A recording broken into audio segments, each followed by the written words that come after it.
Welcome to our Legislative Leaders panel, our honored guest, Senate President Steve Sweeney.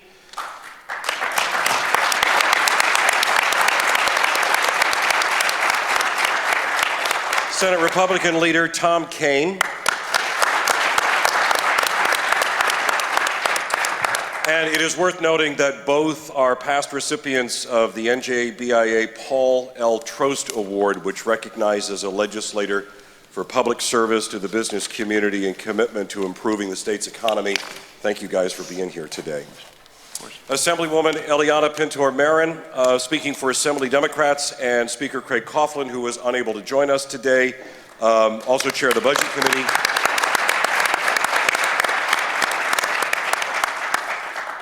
Chairwoman, I know time is short for you. We will try to get you, into your vote as soon as possible. And Assemblywoman Nancy Munoz, representing Assembly Republicans, and Minority Leader John Bramnick, who also had a scheduling conflict.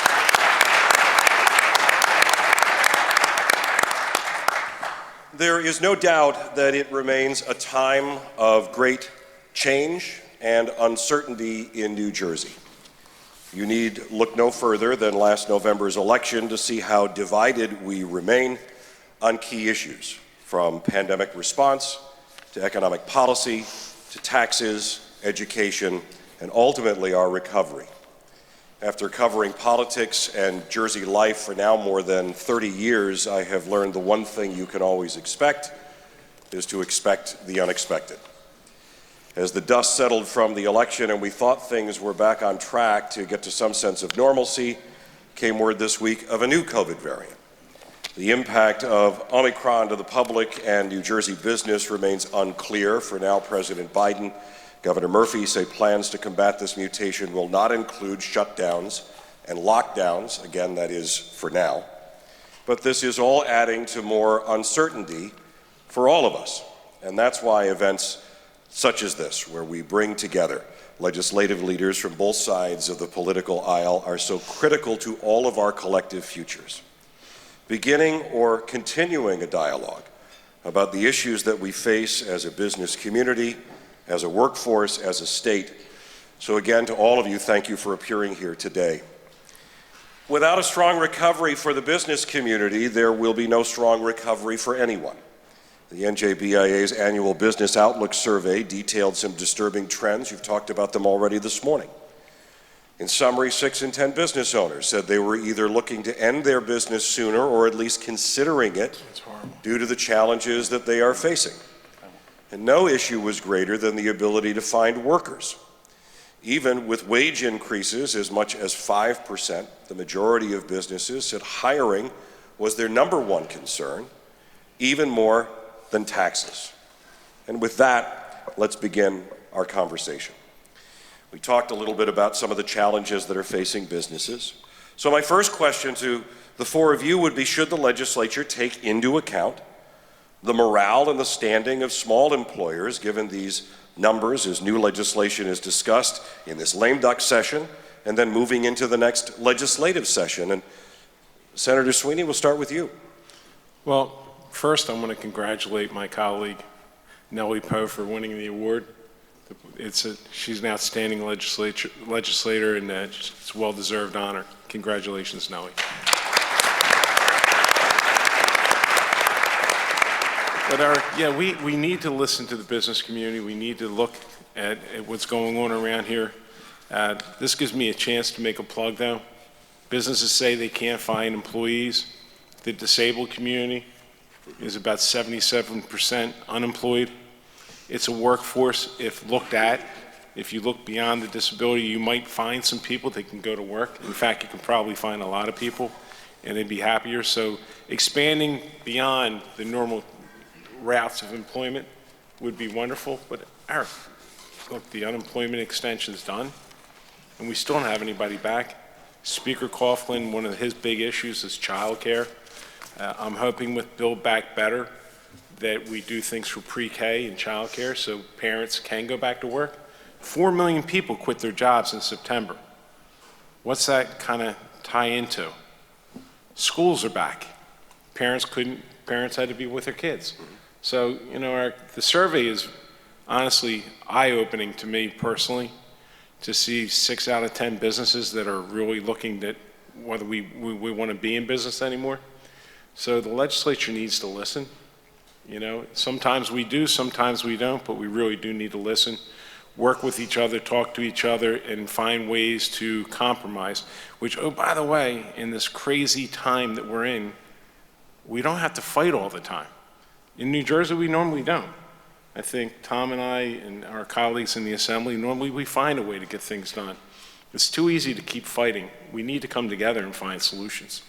Well, let's go to the budget chair and follow up on that. You know, budget hearings, certainly nothing new to you. There are people that'll want to talk. How much listening is really being done, especially now from the business community facing what could be new regulations?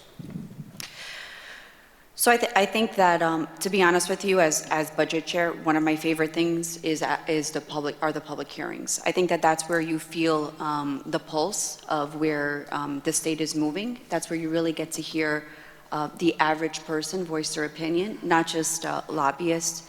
I think that this year will be different, right? Where we obviously had a message that was delivered to us in November. I think that people are upset about a lot of different things. You know, I was fortunate enough that I had the opportunity to work on the tax incentive bill, which was, I think, crucial and is crucial to kind of providing businesses an opportunity to not only expand, but other businesses that want to look at the state. But I think when it comes to small business, I'm an ironbound girl. I can't survive, right, without our Ferry Street corridor, our small restaurants, our small bakeries. And we've been listening a lot, and I think that this coming year is going to have to be a change, right? Because there are going to be different regulations coming forth, but there's also going to be things that we need to be more critical of and really start paying attention. These small businesses are really the backbone of what makes the economy thrive. I choose to shop local a lot of times, right? I think a lot of us should do that. But I think it's more than that. I think that they're really struggling because the prices are increasing. Those that offer insurance, that keeps increasing. So when you have your regular expenses that are increasing, but you're kind of still making the same amount of sales, it becomes a tough business. And I think that we as a legislature really need to start paying more attention to some of these issues. And I think that this past November gave everyone a wake-up call and opportunity to say, maybe we should slow down on some of the bigger items and get back to some of the basics. Yeah, it's interesting that you mentioned that because the Speaker Coughlin said after the election, clearly the voters were sending a message. We have to figure out what that message is. Have you figured out what it is yet? I think that there's a lot of different messages. I think that for one, it's an opportunity where some of the businesses are saying, you say that you've been listening to me, but you really haven't been listening to me. I think that there's things that we could do differently. There still are some small business loans out there. People that need help, I think, should be able to call for help in order to apply. I think that when we talk about any type of new regulation that's coming forth, I think we need to be careful on the number of employees. That's always one that everyone struggles with, right? What is a small business? What is a medium-sized business? And I think for different areas of the state, that has a different meaning. So I think that that's something else that's going to have to be paid attention to. But to be quite honest with you, I think that, you know, when you look at some of the numbers that are coming in, New Jersey's not doing terribly, but I think that we're missing the point in that we're looking at the big picture and not the small picture, because at the end of the day, the smaller businesses and the medium-sized businesses are the ones that really employ our local people. And I think that's something that we're going to have to continue to look at. So, Senator Kean, you will be leaving in January, so maybe this gives you a little more freedom to talk about these things. What was the message that voters were sending in November, and what should your colleagues be listening for now going forward? Eric, thank you for your leadership in the state. And it's an honor to be with you today and with this organization again. It's so wonderful to see so many people out and participating over the last couple of years. I want to thank Steve for his leadership and his passion for people with disabilities in the community, and creating more opportunities from day one. Been his his focus, and he's made a real meaningful impact for so many people in the state. I want to thank you for your friendship and your leadership on so many fronts. Thank you. And my former chair, congratulations on the award. As chair of the Commerce Committee, she knows what she's doing on behalf of the people. It's an extraordinarily important focus for people. And Eric, the legislature, the people across the state said, we want affordability, we want transparency, we want to make sure that it's clear and consistent and predictable actions out of all levels of government, from top to bottom. And they haven't seen that in Trenton for the last 4 years, and some would say. But what they wanted to focus on was this. Number one, the tax code is completely unpredictable. The regulatory environment is going up, and the executive branch took more and more power over the course of the last couple of years, and it hasn't. And I think the legislature and the executive branch need to work together to make sure that there's the appropriate levels of oversight, that we have the right levels of accountability. Because right now, people are saying the state's unaffordable. When you're talking about whether it's the ability to hire people, whether to stay in New Jersey, whether to have 3 generations of New Jerseyans be able to stay here and help each other, and that's where we are as a state. Is that neighbor helping neighbor, family helping family, and everybody being a very short commute away. Way too frequently, because of the tax problems, the regulatory problems, people are now plane rides away.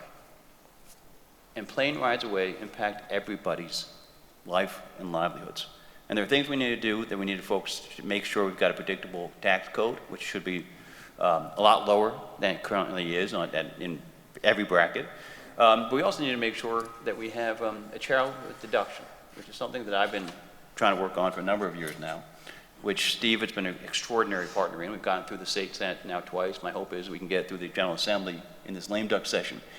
Because you're talking about the small businesses, and we need to focus on things like child care, and we need to focus on an educational funding formula. We need to make sure that school's open and predictable, and you've got daycare.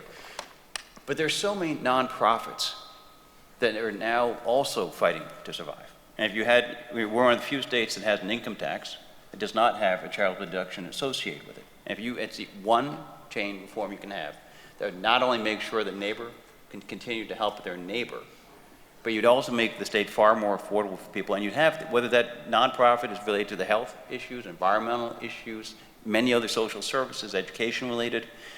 I mean, those are the things that really ties together societies, the small businesses, the nonprofits, the large corporations, the families, the institutions of faith, that really bind us together as New Jerseyans, generation after generation. And if you're able to have something like that, and you get to your core point is, having a charitable deduction in the tax code will not be taken away. And that's one of the most important things we can also make sure is that predictably over time.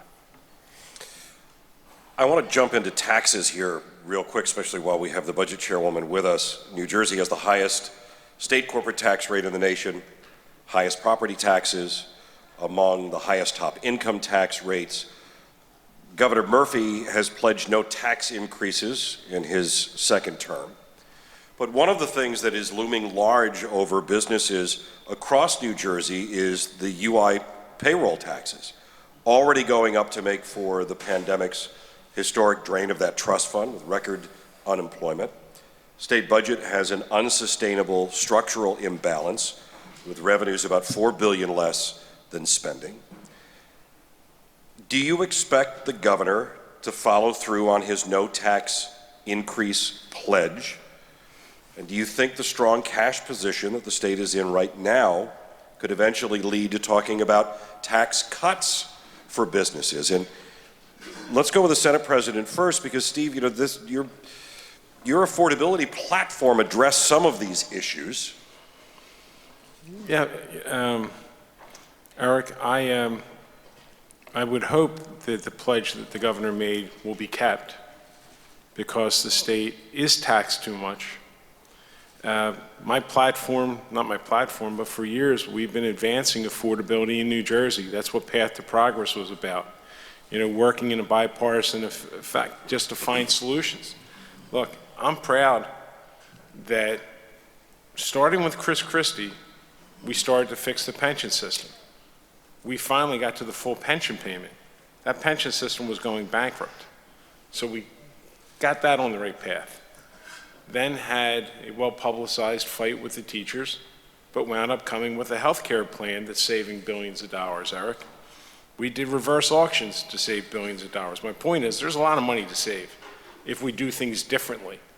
And here's the problem with New Jersey, is we like it the way it is, even though it's too expensive the way it is. So it's looking at things and how you do them and doing them differently to make them better, but more affordable, just like businesses do. Businesses have to be able to adapt and make changes. I'd like to point out something I did in my home county years ago. We created a countywide ambulance service. By the way, the only one in the state of New Jersey, and I could rattle off a whole lot of other things we did in my county. We run half the ambulances, half. We have faster response times than anybody in the state of New Jersey. Got the best service, been recognized multiple times. And we're paying less for it. My point is, if you want a more affordable New Jersey, you have to look at things differently. I'm proud. We got 70 school districts, Eric, right now in New Jersey studying consolidation. Before Path to Progress, no one talked about consolidation. I see Ralph Thomas out there. He was my partner in this, working with us on this. Again, Chris Emmelholz was part of the team. This was not a Republican-Democrat effort. It's an effort we have to provide services at the highest level, but we don't have to pay the highest price for the services. So I think, Eric, we have to bottom up, top down, a real reflection of what we're doing in order to reduce the cost, because the bad news is we're too expensive. We're way too expensive. The good news is we can be cheaper. We just have to have the courage to go there. And I'm never going to stop, Eric. This is, like I said, for the entire 12 years I was Senate President, I didn't run away from anyone. I got in some of the biggest fights with everyone. And the point is, you can get in big fights and survive when you're doing the right thing. So for me, I look at it as, like, even after I'm done here, we joke, I said, I'm not going away, unfortunately for most of you people, because I believe New Jersey is one of the greatest states, if not the greatest state in the nation. People love it here. There was an article today I read, the 50 most wonderful things about New Jersey, why you want to be here. We're here because we want to be here, not because we have to be here. We want to be able to stay here. And that's where the problem runs in. So without change, Eric, and me quoting Einstein is quite significant, doing the same thing over and over again, expecting a different outcome. So what I'm saying is, I'm going to go forward, continuing to work on policies like Path to Progress, continuing to push from a different platform, but we cannot not move forward. We cannot be paralyzed and be afraid of change. I'm not saying change for the purpose just to say you're doing something. Change to make it better and more affordable. And guess what? The good news is it can be done. We've done some very powerful things in the legislature over the years, and which maybe people don't recognize, but taking the pension system from bankruptcy, which is where we were heading, to a full payment this year, Eric, there's a lot that we can do without raising taxes. We need to look within how to do things better. Well, tax hikes have to start in the Assembly. They would have to go through the Budget Committee. And before we lose Chairwoman Pintor Marin to her business, let's talk to you about that first. Tax hikes in your committee. You going to hold the governor to it? So Eric, I just want to know that you will have J-Bach be late just to answer this question. But Okay, I'm sorry. no, gladly. I think that when obviously the governor made a commitment to everyone, right? It wasn't just the legislature, it was to everyone. I would think that he would hold that truth, and I think that as the legislature, I think we're going to help him hold that as being truthful. And I think he will. I think, as you said, right, we are flushed with cash right now, but you yourself discussed some of the issues that we do have, right? Some of these structural issues that for years, and everyone keeps blaming it on each other. Years before even Murphy or even Christie was here, we've started to have these issues. The problem is that we get a little close to trying to fix it, and then something happens. I think it's a good opportunity and a good time for us to analyze and to look at whether we need to do some funding for the UI, which I think is going to have to happen. But I think it's also an opportunity to help the economy grow in the right way. And I think by doing so is, when we look at how we're funding our schools, and I know that Senate President Sweeney has looked at this for years, right?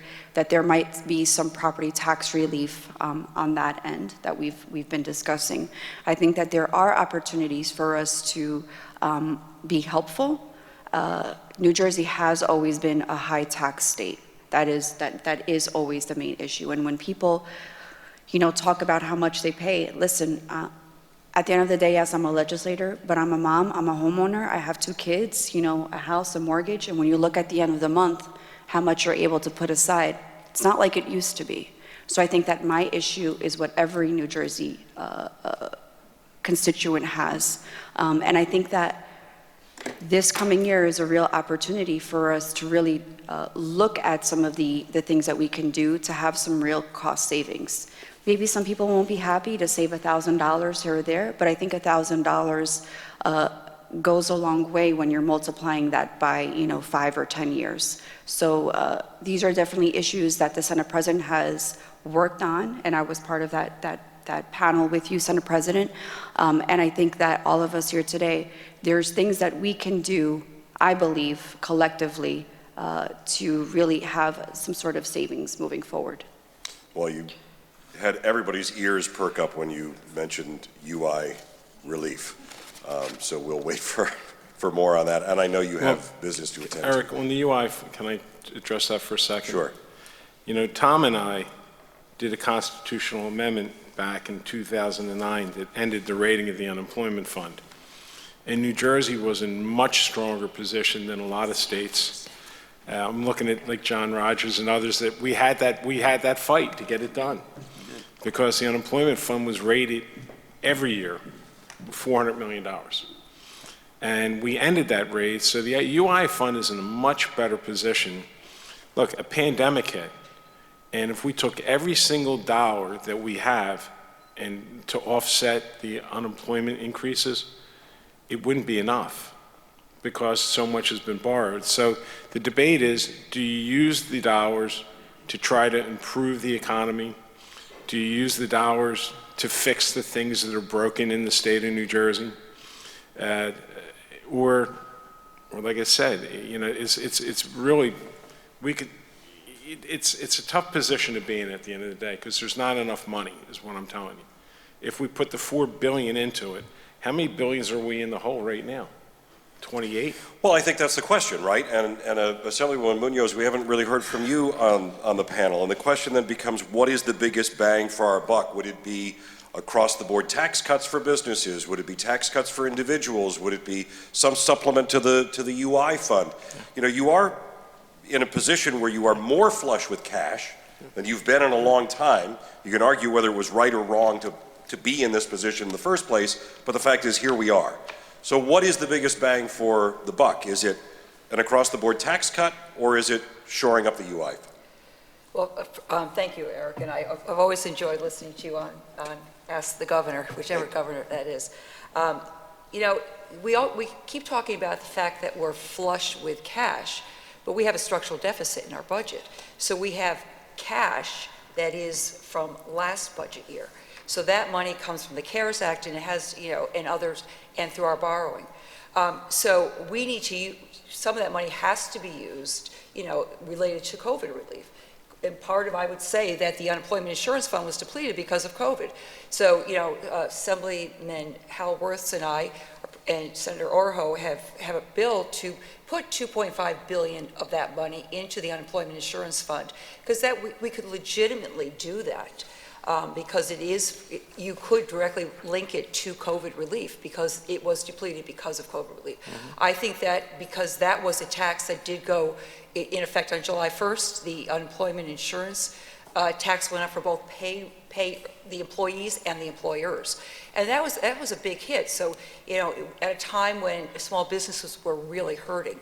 And what we've seen today is that small businesses are really hurting. So, I think we have to be very careful about saying we're flush with cash. Because if you look at next year's budget, $46-point-something billion budget, but with $42 billion in money, so that's not flush with cash. So let's be careful how we address that issue.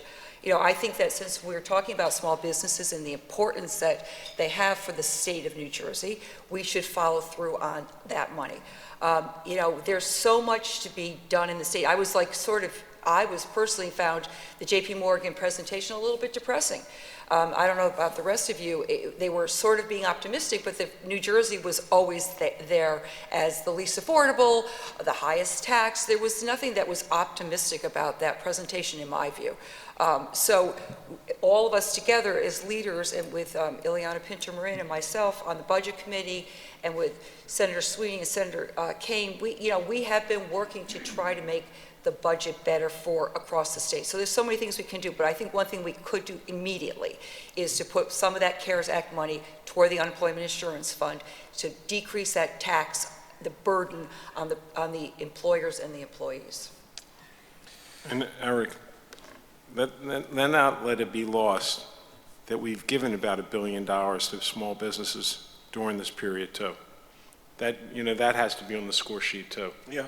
We've taken federal money to help small businesses survive in these tough times. People don't want to mention that. There's $1 billion there that I think it's $1 billion, or if not more, that we were doing to help small businesses.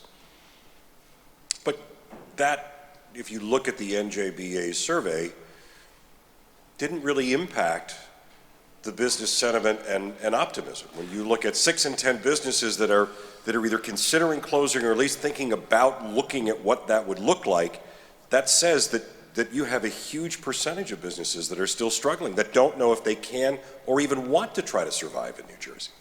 But just my personal opinion, I think childcare is a big piece of this. People have to be able to get back into the workforce. And when it costs you more than you're going to make for childcare, well, you make a decision to stay home. And 4 million people quit their jobs in September, when summer was over. It's not a coincidence. It's not some fluke. We need to focus on helping people be able to get back into the workforce, and that's an investment too. There's a lot of places we can make investments in. At the last budget, I think we put we agreed on this. It was $100 million for childcare, to try to help. So I think if you talk to workers, they're saying they can't afford to go back to work. Well, and there was the study earlier this year that showed nearly a quarter of women in the workforce were actually considering leaving the workforce altogether. Yeah. And a lot of that centers around childcare. A lot of it centers on, some families doing a reset, determining whether they do need to be a double income family anymore. So you have a couple of different dynamics there.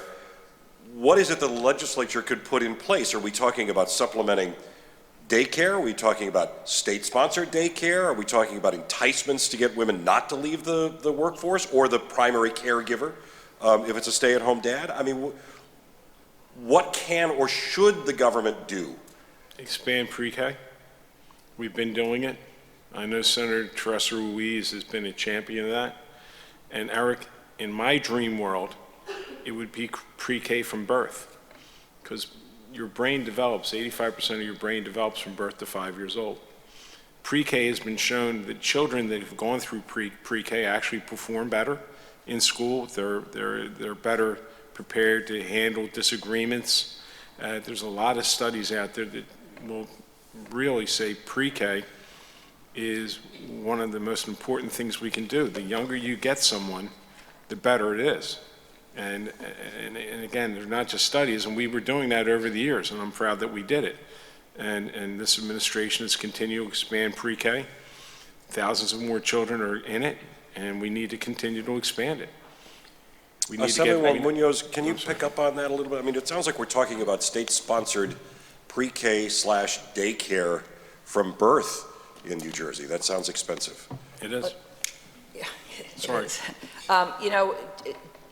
Childcare is a big cost, but we also, childcare providers and the private childcare providers are mainly run by women. And so I think we need to also, as a state, lift some of the restrictions and regulations on some of these private childcare providers. I think that that would be really an important thing that we can do. We need to get, so we can have these women-owned businesses get back. Now, we know that COVID was a huge force in restricting the numbers. First of all, people stopped going out to the workforce, and then we also had only 25% capacity. So as we see improvements, as we see the numbers of people being vaccinated increase and the people, getting back to the workplace, we're hoping to see that these private providers of daycare can get back to work, because these are mostly women-owned businesses and women-driven businesses. And I hesitate to say that we should have government-run daycare, but because I want to see, I'm encouraging the private business to provide this care. I wasn't saying government-run daycare, I was saying pre-K. I absolutely support private sector people supporting and putting people to work. As you're right, Nancy, they're mostly women, and they're small business owners, and we need to support them. I think the CARES Act money was spent late and inefficiently. And even what they call JBOC meeting today was being pushed through with zero transparency regarding spending. And so I think the question is, what has been, is the administration actually following through on what people say was a lesson that should have been learned? And the Senate Republican caucus was united in promoting real solutions that had, $2.5 billion that Nancy talked about, additional focus on child care efforts, because once we make sure that child care system, a lot of the private sector employees, as we've discussed already, number one, that the education system is open and predictable for the local public schools and private schools and parochial schools. Once you have all of those things working the right way, and the standards being consistent and predictable, and people know that they can go and have schools operating, and the nonprofits operating, and the businesses operating in a predictable way, that's the type of things that actually grows the economy. And then we can and then what the state legislature should be focused on is ways to reduce the overall tax burden. Because it's not just that when you talk about the surveys, where 6 out of 10 people are saying they may not continue their business because of unaffordability or the lack of the policies coming out of Trenton, you've also have to realize that we're not just competing against New York and Pennsylvania and Delaware and Connecticut anymore. We're part of a nationwide, but also a global competition. And so the things that New Jersey needs to do, which is focus on supply chain issues and make sure we get more manufacturing here, making sure, yes, we're also out competing our neighbors. I mean, right now, there's the pharmaceutical industry has as many people in Massachusetts and Pennsylvania and a variety of other places that started in New Jersey and should be here. So whether it's on innovation, Bell Labs or brew pubs, whether it's on a whole slew of fronts, we need to make sure that we've got the policies that attract everybody to stay here, and people want to graduate from New Jersey high schools and higher education institutions. They want to start their first job here. They want to be here with their family. But those aren't the policies that people are reading coming out of Trenton right now. And I think they need to be far more aggressive and far more upfront in the decision making. Every single decision that this administration made was made late. And the later they made decisions and the more hidden the decisions were made, impacted people's abilities to afford to live in the state. One of the things that I heard over and over again during this campaign, and because I worked with a lot of the laborers, the carpenters, the plumbers, is that we need to do more work to get people at a younger age to realize that they don't have to go to college to be successful. And I worked with the carpenters and their apprentice programs, and when I met with the laborers and the plumbers, and when I heard the awardees were both from the community colleges, and how do we as a state, they believe that we have to start at the high school level. We, when I was in high school, we had shop. Even my children are 28 to 37. They had shop, which is a woodworking shop and other kinds of areas where they could show a diversity of skills, and it doesn't have to just be colleges. And so when I saw the two awardees from the community colleges to encourage people to take paths that we can help with that supply chain, whether, I'm a nurse by profession, we have the vocational schools that start when they're in 11th and 12th grade to prepare them for a career, whether it's in nursing or in medicine or something else in the healthcare field. And so those are areas that we can really start to expand. And I think that would go a ways toward helping build our economy when we talk about the manufacturing business. But again, those trades are so important, and we can't start to look at that after high school or when someone doesn't want to go to college. We should start building that at the high school level and say, these are really great opportunities to make a living, and we have opportunities in the state for these jobs. And I think that's one of the things that you asked, Eric, what we heard on the campaign trail. Yeah. That's what we heard.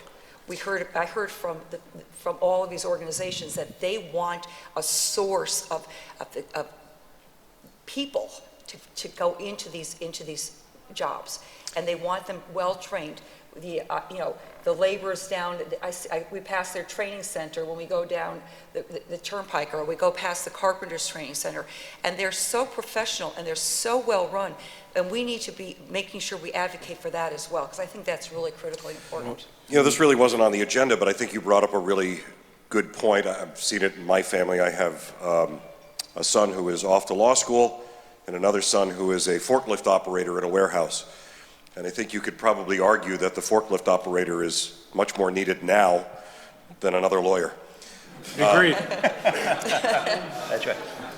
You got 3 non-attorneys up here, so I think we probably all agree with you. And one of them has no college debt. But I think that's important. I mean, there has been this thing that has really permeated our society, whether it's in the business community or whether it's just society in general, that you got to go get a college degree. Yeah. And that's not really the case anymore. What it's resulted in is a shortage of, you're a union guy, Steve. I mean, I'm sure you see it in the union halls. I'm sure you guys have seen it on the campaign trail. There's no stigma to being an auto mechanic. But Eric, we actually did something on this. We started with the manufacturing caucus. It's called Stackable Credits. It's exactly what Nancy's talking about. Giving people career routes where they don't have to go to college. Mm-hmm. You work with your vocational schools, your county colleges, and your universities. I remember Chris worked with me on this. Again, here's another bipartisan solution to a problem. Like with advanced manufacturing, you need certain certifications. You don't need a 4-year degree, you just need the education to get the certification. Right. So what we've created is it's called Stackable Credits, to get that worker that really shouldn't go to college. And remember, every school pushes kids to go to college for the wrong reason. It's for their ratings. Because they want to be able to say they did. Yeah. Not for what's best for the kid. But we did do something on this, and we really need to magnify it and promote it more. And oh, by the way, the Chamber was on board with it, BIA was on board with it, Labor was on board with it. Everyone was on board with this, Eric.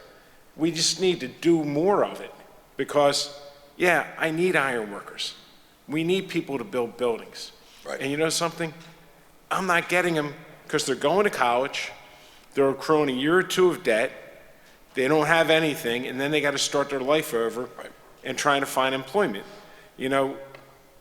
Looking at problems, and again, this is where I am very proud of the legislature. We looked at a problem, spoke to the industry, and came up with programs that will actually match workers to the available jobs. Because here's another stat, Eric. There was 43,000 jobs going unfilled each year because we don't have people trained They're good jobs. We got to stop sending all the kids to college because it's not what's best for this. It's supposed to be what's best for the kid, not the school. And when, again, to building on both Steve and Nancy's point, is it's also getting into the guidance counselors. Right. And, heads as to what the grade pathways are. So you've got to, because many of, those data points that they use are way out of date in for many different ways. So I think we need to understand getting into the guidance counselors, getting into the parents, getting into the industry, getting into families to better understand what's the right pathway for every individual child. And that's why, I think we can do that in this legislature. Yeah. Senator Kean, you had said prior to that conversation that we need some predictability. And I don't think there's a single business owner or organization or group that I've talked to in the last year that isn't somewhat unnerved by just not knowing what the rules are going to be. You can argue whether the rule is good, bad, or indifferent, but tell us what the rule is, and we'll follow it. There were a number of waivers issued through administrative orders by various state departments and agencies throughout this pandemic. For a number of business sectors, it's made it easier for them to be able to do business, but a lot of these are scheduled to expire in January. Does the legislature have any plan to allow these orders to be extended beyond these January expiration dates? And I think this question is even more important now that we have a new variant that's arrived on the scene. Well, I think there are a couple of things the legislature should focus on. Number one is when you're getting down to the education system, are the kids in every single zip code actually being educated and meeting their potential? And do they have do the people surrounding them, whether in the public, private, parochial settings, have that type of opportunity to get that type of that technology to the kid and make sure they're actually able, whether it's the libraries or a variety of other institutions, you've got to get that done. Number two, you've got to make sure that telehealth, which is something that never really, people weren't paying as much attention to in New Jersey, and the governor sort of punted on this issue, unfortunately, is if you're really going to have another variant, you've got to have a telehealth system that is clear and consistent. You've got to make sure that whatever regs that have been waived can continue to be waived, whether it's done through the executive branch or through the legislature. But the legislature, respectfully, should be aggressive in its attempt to make sure they've got there's a regulatory environment that's predictable, that the executive branch is being held accountable for its decision-making in real time, and we've got to make sure that, again, there's predictability over time, because if somebody says, I don't know what New Jersey is going to look like a year from now, that makes a decision as to whether they're going to invest in New Jersey or not. And if they make a decision not to invest in New Jersey, so what does that mean for a local nonprofit? What does that mean for a person who's coming back into the workforce, who's trying to get their first job? What are you doing for creating the optimistic climate in New Jersey that says, I want generations of families to be able to afford to live here? And there's a predictable plan out of the legislature, out of the executive branch, creating a strategy forward that says these regulations are going to fade away or are going to be kept. These taxes are not going to be increased. I mean, I don't think there's anybody that thinks that this governor is not going to be incented to raise taxes. And if you think that, so when you look at these things, I think over time, but with respect, when you look at North Carolina, they're not raising taxes. When you look at Massachusetts, they haven't raised the income tax, whether it's a Republican or Democratic governor alike. The corporate business tax is predictable. The incentive program is predictable from east in the state to west in the state in Massachusetts. You've got to focus on that type of predictability, that type of focus on manufacturing and innovation and opportunity at all age spectrums. If that type of plan comes out of, consistently out of Trenton, we will all be better served. So, Steve, I'm going to put you on the spot here because you're not going to be here in January. All of that kind of sounds good, right? But when you sit and you look now, because you were the blunt for 4 years, really, to Phil Murphy and some of his more progressive policies, some of his more anti-business policies. You're not going to be there to do that anymore.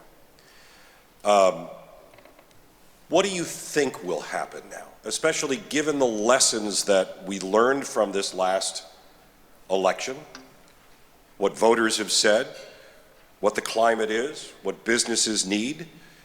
Will the legislature and either current or incoming leadership be able to provide that blunt now to some of the uncertainty that we've just talked about here over the last 45 minutes?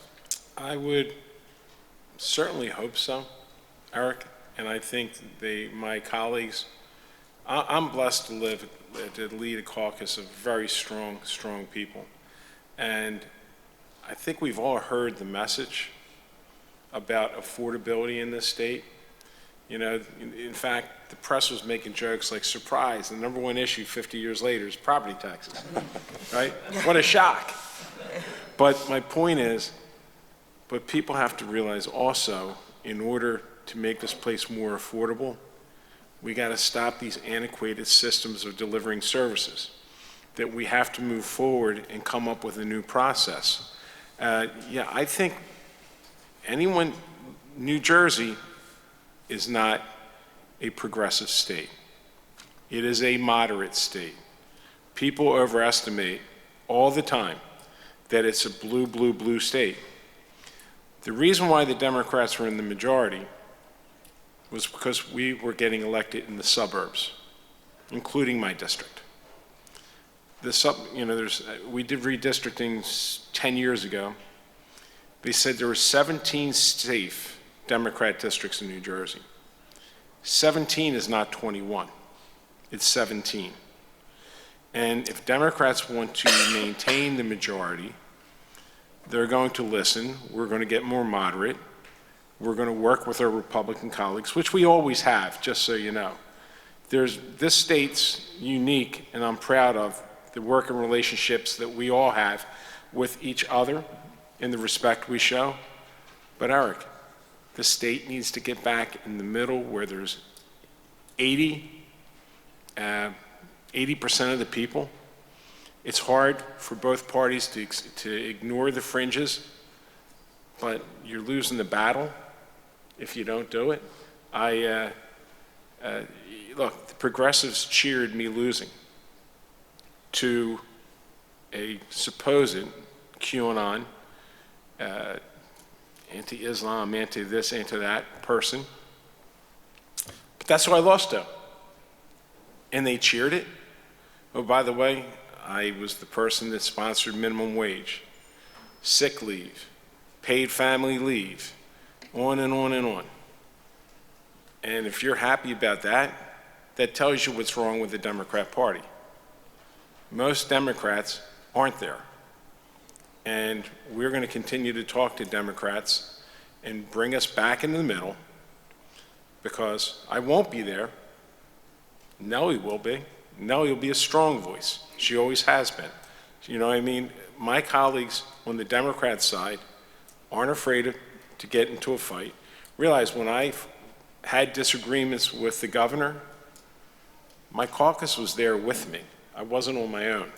It's not a one-man band. I get whether the credit or the blame for doing good or bad, but I can't do anything without the caucus. You know what I mean? If I could just make a comment, Eric, about that. Yeah. I think that some people in my caucus misinterpreted the results of this election, and I agree with Senator Sweeney. We, as a state, didn't move farther to the right. We had simply moved too far to the left. And I think that we're trying to move back to that center. And I think that we need to make sure that that message is out there, because we had gone so far to the left that's why people reacted. So it's, I think that as Governor Kean would say, we're 80% of us are in the center. As Senator Sweeney just said, 80% of us are either center left or center right. So again, we were moving so far left that the reaction was to move back toward that center. So as you envision this upcoming budget process, and you look at, and we won't use that phrase flush with cash anymore, but there is certainly cash that will be spent And when you begin that process in the Assembly and you look at that, can you offer anything encouraging to the folks here in this room today that there will either be UI relief and or a tax cut, or both, or at least some form that is going to blunt those increased costs in the new year? Well, as the only person here who will be on the Budget Committee, because Eliana's not here right now, we certainly will, that will be part of the conversation. As Eliana said, and it's really important, that public hearing process is the most important part for us. I mean, obviously, hearing from the different departments is important, but we heard from the public. And I have to say that with the Zoom meetings, it was efficient, it was very effective. I wouldn't mind seeing it remain that way, rather than say, Tom Kean's next, but Tom Kean's down the hall. So we got to hear from so many members of the public via Zoom, and it was a really effective way.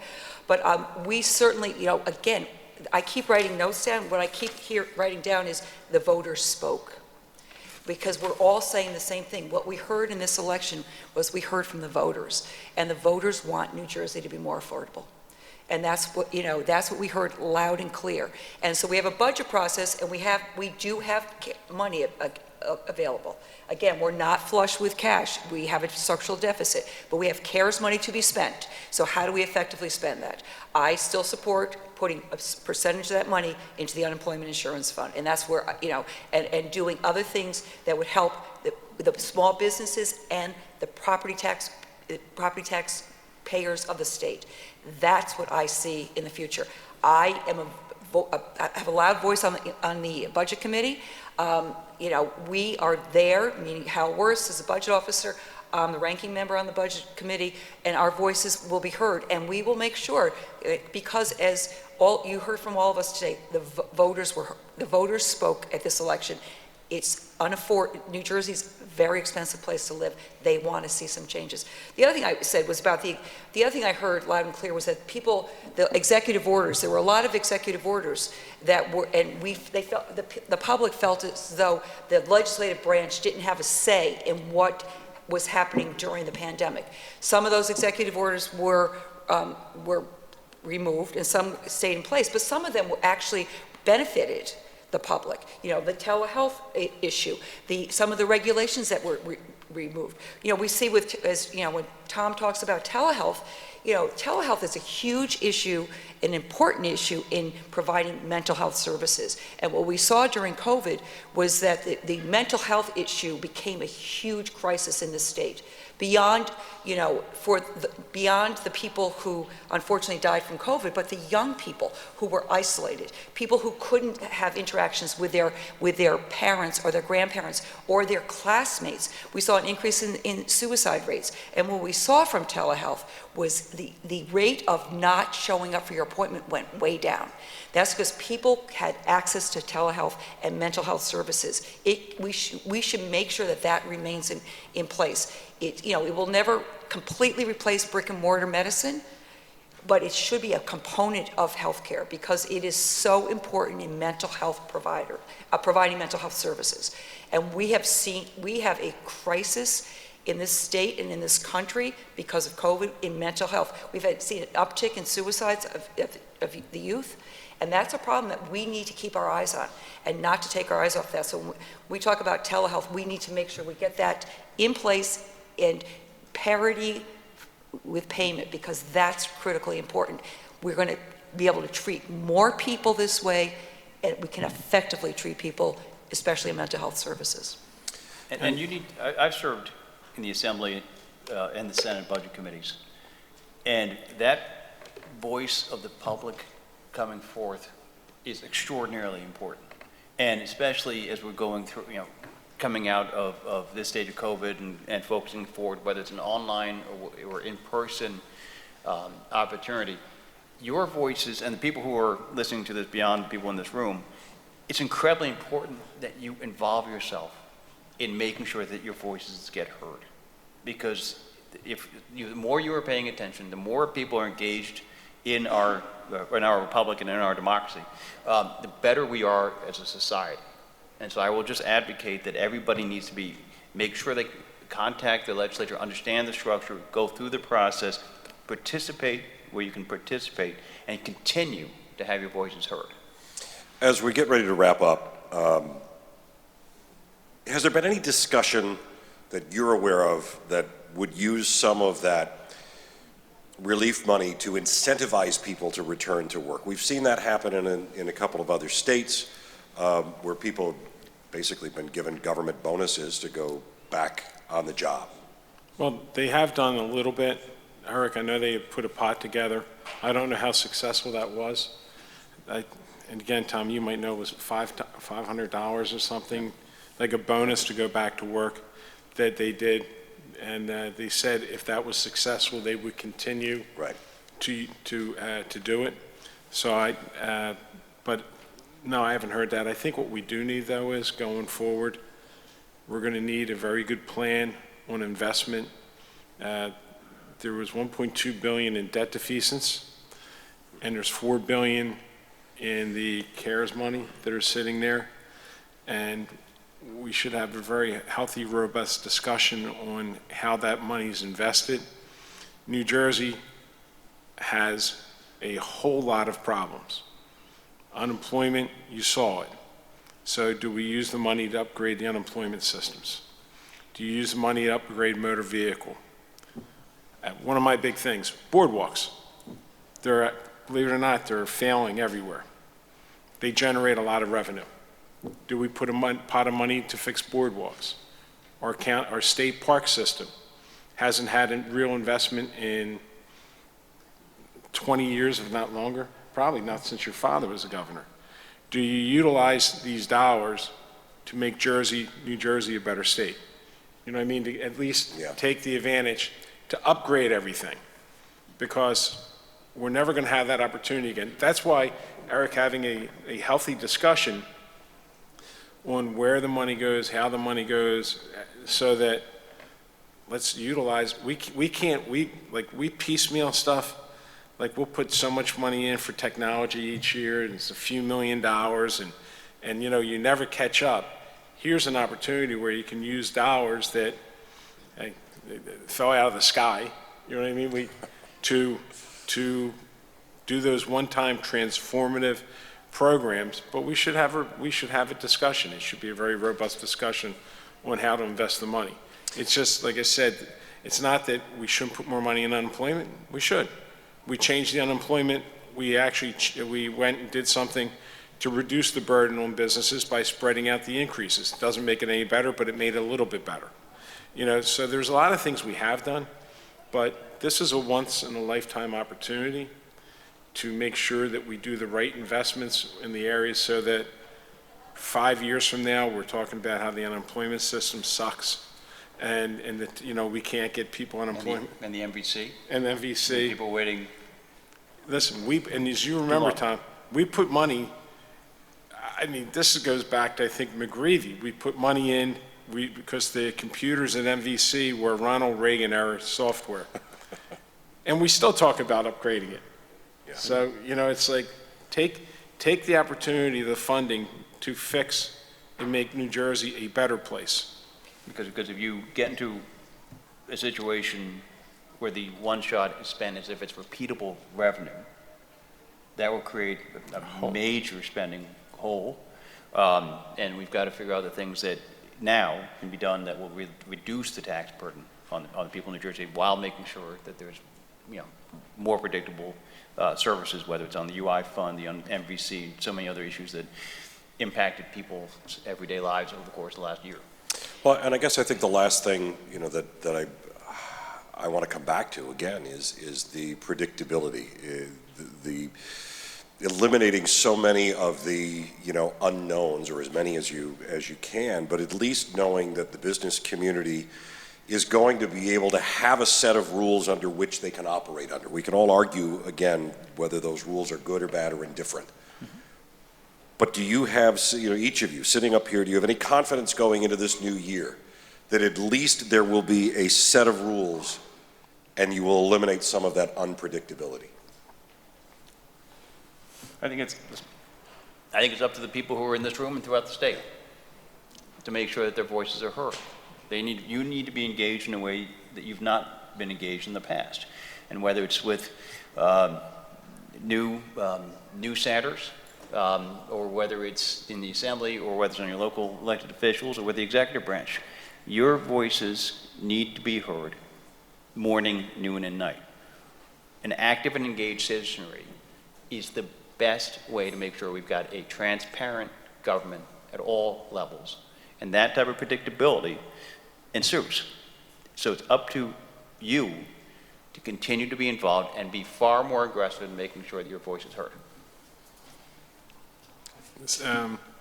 Steve Oroho and I, and we did it over the last decade. We had a red tape commission. Mm-hmm. We worked with businesses. We heard things that, added burden without any benefit. Mm-hmm. And we started eliminating a bunch of stuff because legislatures, just so you know, Eric, legislate. That's what they do. Issues come, they say, yeah, well, we'll fix it this way. It becomes a burden for someone. So I think it's, we could really start by having a very robust and healthy review of things. See, that's the other thing we don't do in Trenton. We pass laws. I'll use the school funding formula is the best one for me. We passed it in 2009. Well, it's 2021. Things have changed a little bit. Is the laws that we've passed working the way they were intended to, or do the laws need to be adjusted? I'm a big believer that, you can't do it with every bill, but like the big ones, every 5 years they should be looked at to see if they're actually meeting the intent and the goal. Because the school funding formula, and I'm a big supporter of it, needs to have another look. And we were passing a bill to have that review done. I believe what they're doing is right. It's constitutionally mandated. We passed a bill S2, which actually, some districts lost money, some districts gained money, but we had districts that were being starved within growing, and I'm looking at Nellie because of Patterson. I remember Patterson. Patterson was so underfunded that the kids couldn't even get books. And then you would go to other school districts and kids down to the first grade were getting tablets. You know what I mean? It's like, look, we can do better, Eric. We can do a lot better. But the legislature, in the end, I'm not coming back this year, right? I'm not coming back. So it's easy to sit back and look. And I know we can do better, but the good news is we have a legislature that will do better. I suspect we may, from time to time, still hear your voice. Oh, you're going to hear me. I was just going to make one final comment, which is that we should use the lessons that we learned from this COVID experience. Every one of our legislative offices became an unemployment insurance office. And why was that? Because they were ill-prepared to deal with the numbers. But beyond that, it was because we were so far behind with technology. So when, Steve, when you speak about making investments when we find out that the program for the unemployment insurance was COBOL, and I'm not an a coder or anything, but I realize that that's 40-year-old programming. We need to make those kind of, as Tom said, those one-time investments that will make a difference over time, rather than starting new programs that we need to keep refunding. When we saw the MVC, and it was so much of it had to do with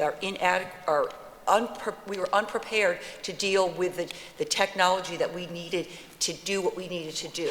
So those are the kind of things that we learned during COVID. Let's take advantage of the lessons from COVID, use that extra money, the money that's there for CARES Act, the money's there for that purpose, and fix those problems that we identified. Nurses are problem solvers. We see problems, we solve the problems. That's what we do for a living. And we all saw this problem. You don't have to be a nurse to see this problem. Part of it was a technology problem. Let's fix it with some of that money. That would be my recommendation. Nancy Munoz, thank you very much for participating, ranking Republican member on the Budget Committee. Also to Eliana Pintor Marin, who had to leave a little bit early. Tom, Steve, thank you for participating. Look, you've been challenged by these folks up on the stage today to continue to be vocal, to continue to talk about, the things that you need from your government. You've heard from members of the Budget Committee that it makes a difference, that they will listen. So there's no doubt that everybody in this room is certainly up to that challenge, and as the NJBIA and other groups continue to foster these kinds of dialogues, maybe we can make the kind of progress. So please join me in thanking our panelists. Thank you so much for your hospitality.